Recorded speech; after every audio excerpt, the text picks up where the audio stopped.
Bonjour bien-aimés en Christ. Bienvenue dans votre chaîne Parole d'exhortation divine.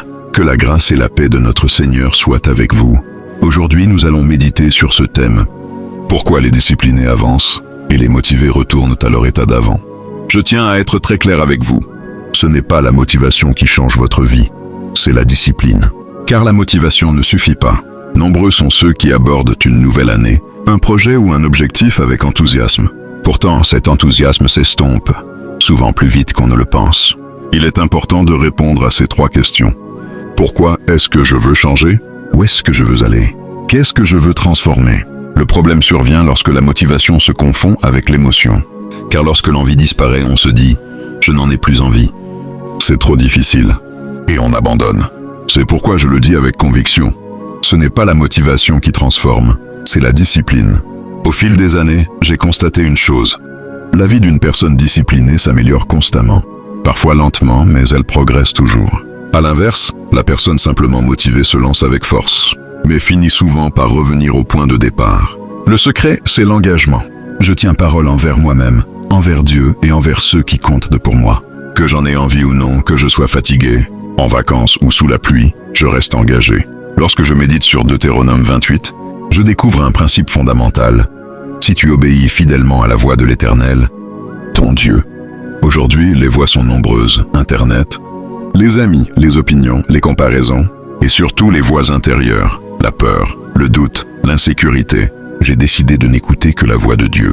Car l'abandon commence toujours par une petite voix intérieure qui dit « ça ne marchera pas ». C'est pourquoi l'engagement commence par un choix. Écouter Dieu et lui obéir. L'obéissance n'est pas la perfection, mais la diligence. Lorsque la Bible parle de garder les commandements, elle ne demande pas une perfection absolue. Dieu attend de l'attention, du soin et de la fidélité. Tout comme dans le travail, j'apprends ce qu'il faut faire et je le fais. Dieu ne demande pas l'impossible. L'important n'est pas d'être parfait, mais d'être constant. Conséquence est inévitable. La promesse est claire. Dieu élève et bénit ceux qui écoutent et obéissent. Cela ne signifie pas l'absence de difficultés. Au contraire, lorsque l'on excelle, les critiques, l'envie et les tentations d'abandonner surgissent. Cependant, les bénédictions deviennent une conséquence naturelle d'une vie disciplinée. Si je trébuche, je me relève. Si jamais j'échoue, je me relève.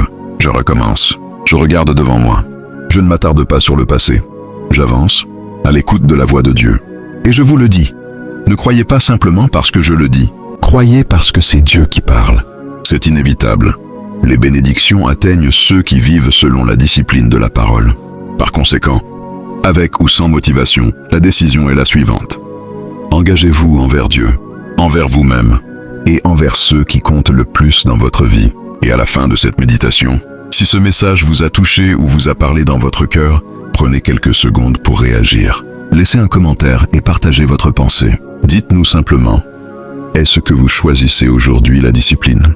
Parce que ce message n'est pas seulement à écouter, il est aussi à vivre. Chacun de nous est face à un choix. Continuez à dépendre de la motivation. Vous décidez d'entrer dans une vie de discipline, de constance et d'engagement. Alors maintenant, la décision vous appartient.